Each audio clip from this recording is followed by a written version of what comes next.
Hello. Today I will be covering a DD that has become quite a sore subject to a lot of people, but honestly, ever since the nerfs, it has become probably my most played and one of my favorite DDs in the game. I am of course talking about the Shimakaze. The DD well, it's been a while since it was nerfed. They got rid of the absolutely ridiculous long-range torpedo spamming, which was obviously fantastic for the game, because, well, anyone who got to experience a bunch of potatoes sitting at 20 km and spamming torps and still absolutely wrecking your teams know exactly just how frustrating that was. So the new Shimakaze. Now, for a long time, I actually used the 12 km torps on this ship. I thought the 12 km torps were the best balance between speed, concealment on the torpedoes. That is, of course, depending on which torpedo type you select, the torps have different concealment. For example, the 20 km torps can be spotted from 2.5 kilometers away, which technically makes them completely useless.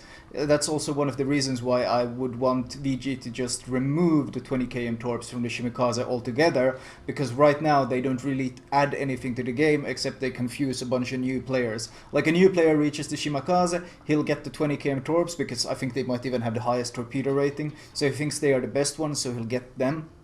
And he doesn't realize that those 20 km torps have such absolutely terrible spotting range, or they can be spotted from so far away that even T10 battleships have an easy time dodging them. So that's obviously a massive downside, honestly, of the Shima. They should just remove them from the game. They are unplayable. You cannot use them. They are in no way viable torps for anything. So I just wish VG would get them away so they wouldn't confuse a bunch of new people. I mean, at one point they were planning on removing them, but then people cried and complained, no, you can't take away our 20 km, not understanding that it would actually benefit the average Shima user base. And in fact, I'm pretty sure the average damage on the Shimakaze would go up significantly if those torps were simply removed. Now, here I am playing. Here, of course, on this map, I decide to go very aggressively. I, in general, tend to play the ship quite aggressively. I like pushing in, taking advantage of the concealment, and of course, if I spot someone taking advantage of the guns, which are quite potent. These have a shell velocity of 950 meters per second, which makes them pretty much short-range Zao guns. Of course, nowhere near the same damage or anything, but they are quite easy to land and aim in general. Now, back to the torpedoes, of course. For a long time I used the 12 km torps, and I thought these were fantastic. I mean, I thought they fulfilled all the necessities you needed. You could even stay out of radar range, and you could pop them and you could get hits and so forth. But ultimately, there's simply been so many recent additions of Hydro into the game. There's so many different classes that can have Hydro now, even with the battleships running around with Hydro, and in general, often plane spotting your torps, random stuff spotting your torps. So ultimately, I started using the F3 torps. I see a gearing, instantly take a pot shot at him. That's something I quite like doing, especially at long range, where they struggle to hit you at all, whereas you have a fairly easy time hitting them. So, what I was saying, I started using the F3 torps. Those are the 8 km ones, the shortest range torps, but by far the fastest. They go at the blistering 76 knots, which makes them just as fast as the Zao torps, which are the fastest torps in the game. So, those things hit like a truck, and of course, if you use F3 torps, you also get the reduced cooldown, meaning you can launch more of those volleys. So, win-win in my book. Of course, they require you to get significantly closer and more personal, which means playing intelligently around stuff like radars to avoid them. But back to the torps themselves. I thought the 12 km ones were good, but honestly, recently, during the past month or so, I've been testing and running the F3 torps, and I've had much more success. In fact, looking at my average damage, it has been steadily increasing, because I keep having better and better games. In fact, once with the 12 km torps, I was dropping below 80k average damage on the Shima, and then I started using the F3s again, and now it's just been steadily rising, and I'm approaching 82k or something. And considering I have over 150 games with the Shimakaze, it says a lot about how the average quality of my games ever since I switched to these torpedoes. Now, the torpedoes are insanely useful in multiple ways. First of all, in DD knife fights, they are by far the strongest, because, well, you can one-shot the DD with them, and you launch 15 and they're 76 knots, so they are a nightmare for enemy DDs. Battleships, even if they have Hydro, will have a hard time dodging them. Hell, even if a Yamato or Montana sees you and you launch your torps, they will still struggle to dodge them, because they are so fast. And that's the ultimate reason for using them, for running these torps, is simply that you don't even care if they get spotted or if you get spotted, because your torpedoes are so fast that anything larger will struggle incredibly hard to dodge them. And that's ultimately the reason why I have switched over to these F3 torps. And now I'm playing fairly aggressively in the middle of the cap, which is something you should do. You should be, especially if you got the HP pool to do it. I got full HP and I got my smoke ready, meaning I can afford to take risks. And by taking risk, of course, that means not just sitting in a cap and smoking up and not offering your team any sort of scouting or help or anything similar. So I'm aggressively scouting, aggressively keeping an eye out, spotting incoming torpedoes, trying to hunt enemy DDs. You know, the usual stuff that you should be doing, instead of just sitting in the back and torping, which you see many Shimakazes do. They are afraid to scout, they are afraid to push in, they are afraid to use their guns. And of course the sad part is many of them also use the 20 km torps, because they're still in the game. So I mean, how are they supposed to know that those torps aren't actually viable? Once again, spotting a gearing, taking a few pot shots at him. Well, actually 0 damage volley. I don't think I've had that happen to me in a while.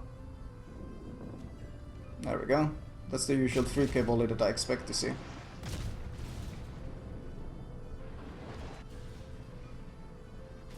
You see, that drive-by I just did, I ate 0 damage. But that gearing, I did, what, 6k damage to him? Plus the damage the Moskva did to him as well. So, that's how I like to fight gearings in general in this game, or other USDDs. In any sort of extended firefight, they will have an advantage, because they have much better DPM than you do. But when it comes to exchanging a few broadsides, by the time basically they've tracked you and locked in on you and actually start hitting shells, you really want to be disengaging the fight already. So this kind of hit and run types is how I like to fight them. And in fact, I'm gonna go hunt this gearing now, because, well, no one else from my team seems to be doing it. And they have a Fubuki down here, they have a gearing. Having a gearing on the side like this and a Fubuki can be extremely dangerous, because if those decide to start torping our guys in the middle, we can get really screwed, and we're already behind on ships. Once again. Now I could be... do I want to smoke up? I kind of like saving my smokes because I run Vigilance, not Superintendent. But see, this is the kind of fight you don't really want to take, this kind of extended fight, especially with the Zao showing up. So I think I'm gonna smoke up here, because the Zao can do so much damage to me, and I don't want to risk that. The gearing itself doesn't scare me that much. It's more the fact that the Zao in the back is the terrifying threat here. That's the gearing killed. And that's the thing. That's something a lot of Japanese DDs are afraid to go hunt a gearing, even when they have the HP advantage. That's because they overrate the damage the gearing does compared to their own. Because ultimately the gearing is just another squishy DD. So there's literally no reason to be that afraid. I mean, you don't want to take an extended even fight where you're both full HP, of course, that's where he has the advantage. But you don't want to be a scaredy cat either. If all you do is flee and run away and avoid him, then you're basically handing over full control of the stealth to the enemy DD, and he has nothing to fear. He's not afraid, he keeps pushing until he finally gets you killed. But if every time he tries to come fight you, you actually launch back a few volleys, and you punch him in the face every time he rushes you, you maintain that equality, and you force him to keep on his toes as well, and you don't give him that overwhelming advantage. In fact, the easiest games for me on my gearing is when I told the Kagero to hunt for the Fubuki. He says looking for him, but he's turning away. Well, I'm gonna keep hunting him, because I don't want to leave DD in the back. And this is of course another role that other Japanese DDs often overlook, dealing with the enemy DDs. You have guns, you have HP, you have the stealth, and here we go. Found the Fubuki, and I instantly open fire. He disappeared into stealth, closing distance again, nicely fired, that exposes him. That's all I needed. And this is something a lot of other DDs seem to skip. Like they think, well, if I'm not the US DD or Russian DD, then there's no need for me to deal with this. And that's so silly. Of course you should deal with it. It's part of your job description. You have guns for a reason. Use them. Don't be so afraid. Bismarck, Hipper, Zao. Lots of things coming this way. So I'm launching a bunch of predictive torps, and I'm turning away, of course. The Bismarck most likely has Hydra running, but unless he starts turning really fast, he's gonna struggle to dodge those, as is the Zao, even if he's turning in, because these torps are terrifyingly fast. They are really, really terrifyingly fast. Now looking at my damage, it doesn't look like I've really done that much. I mean, I have 15k damage, or well, 16k. It doesn't look like I've done that much, but then you consider I've dealt with the gearing, I've dealt with the Fubuki, I've helped scout all the torps earlier in the game to protect my team. So ultimately, there's more to being a DD than just your damage numbers, especially in the early game. I mean, once you have dealt with enemy DDs, that's when you can start really going to work with this damage. You notice I didn't really go and hunt any enemy battleships, I didn't go hunt any sort of additional damage or try to flank or anything until the biggest issue was dealt with, the biggest threat, which was the enemy DDs. Well, for me as a DD, that's the biggest threat. The second biggest would obviously be radar cruisers. So you always want to start with dealing with the biggest threat. Once that's gone, that's when you deal with the rest. Now I kind of want to shoot this Zao. I really want to shoot, but I have to smoke if I shoot him, but I don't want to waste my smoke. I don't know if our Hipper will take him. Oh, let's smoke and kill. Oh wow. Okay, so this Prince Potato actually managed to finish him, so now I regret using the smoke, because I can't stay in the smoke. There's no way I can stay in the smoke and use it, because if a Bismarck is pushing in, there's no way you can risk staying in a smoke. You should never. That's just an unnecessary risk. At this point, I could stay there and hope the Bismarck doesn't have Hydra, but that's such an unnecessary risk, it's simply not worth it. So you always want to, if you see a Bismarck or any, especially German cruiser, rushing their way towards your smoke, you should assume they have Hydra, because that's why they would be playing aggressive to begin with, is because they have that Hydra advantage. Now looking at the ships, this game, even though, while I have been dealing with the DDs, our team have been taking a pretty massive pummeling here. We are down to a 4 versus 6 at this point. But I do have a fair amount of freedom at this point, as a DD that is. I think the spotter plane, or yeah, this time he had Hydra and he was already turned into the torps, so he didn't have much of an issue dodging them. Let's see, the Hipper now? See, this is the issue with torps being as fast as they are. So my general volley, which I sent at both of them, sure, the Bismarck managed to dodge it, but the Hipper, he didn't have a chance. You saw us try to turn into them. He tried to turn into them to avoid them, but he couldn't, because they are so blisteringly fast that he got wrecked regardless. So what started as, I had 15k damage at the beginning, now when the game starts accelerating and I can focus more on the bigger ships, and I no longer have to deal with the lighter ships. This is where the damage number starts amping up surprisingly quickly, because you can start having such a larger impact on the game in general. But of course we are still down. We are down 4 versus 5, it was 4 versus 6. We have the point advantage because we held the 2 caps to begin with, and the enemy of course made a huge tactical mistake of going to A on this map. I highly recommend against going to A on this map. It's a terrible, terrible choice, because the choke between A and B makes pushing into B a very costly affair. Yeah, Trips is torping that Bismarck. He should just be shooting him, honestly. He has no HP.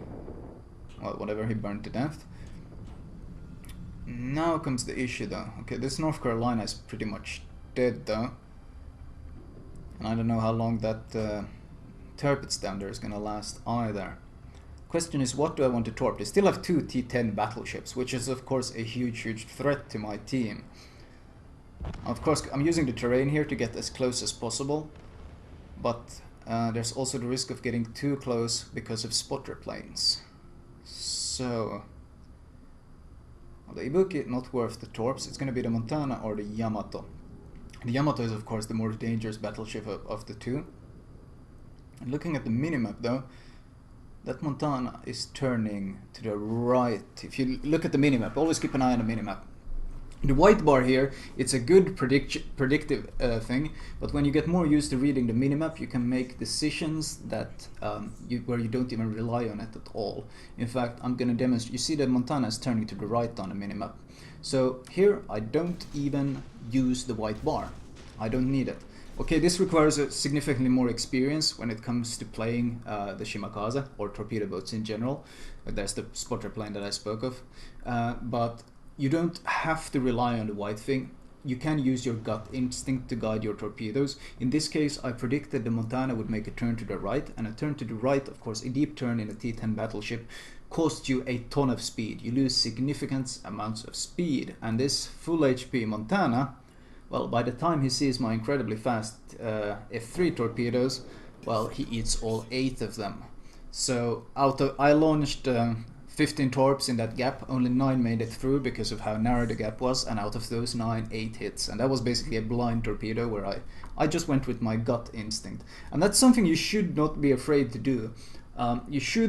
Sometimes it's better to look at the ship itself and the terrain and the minimap than to trust blindly into this white bar that kind of tries to predict where it wants to go.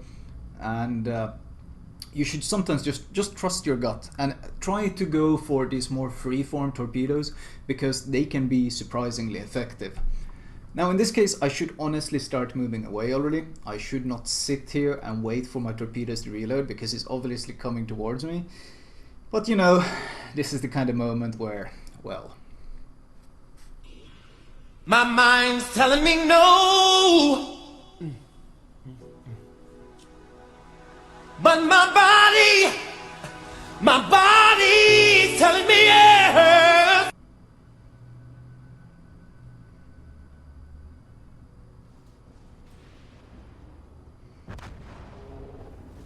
of course, not a very intelligent move ultimately, but still, I was greedy. I'll straight up admit that was a bad play, but I was greedy. And this Yamato, he knows torps are coming. He has absolutely certain torps are coming, but there's nothing he can do because they're so goddamn fast. So he's gonna end up eating a ton of them regardless.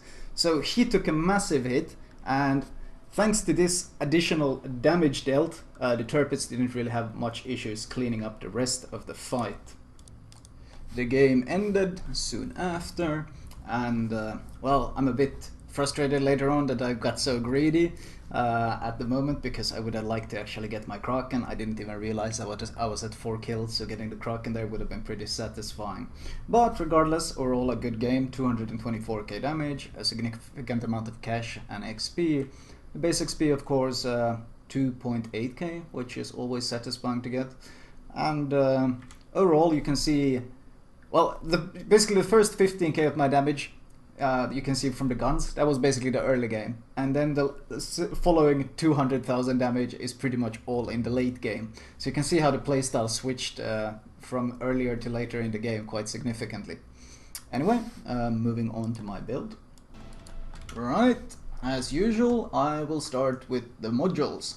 Now here's what I was talking about earlier, which I really hate. You can see, well, first of all, if you hover your mouse above torpedo tubes, you can see torpedo detectability range, and mine has 1.9.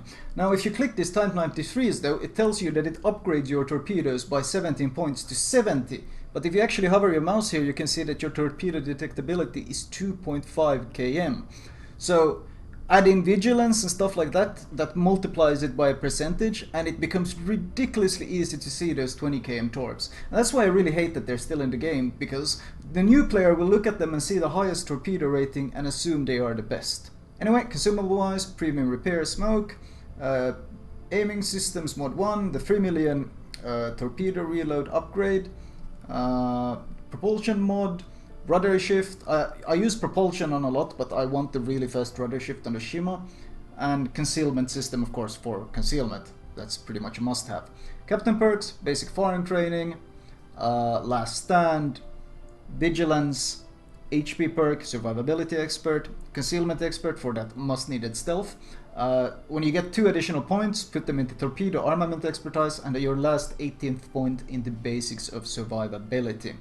Now of course you could possibly run Superintendent as well, but I personally like Vigilance because I tend to knife fight other DDs quite a lot, as you might have seen, and I like being forewarned, especially when fighting US DDs that have much stealthier torps than the Japanese ones.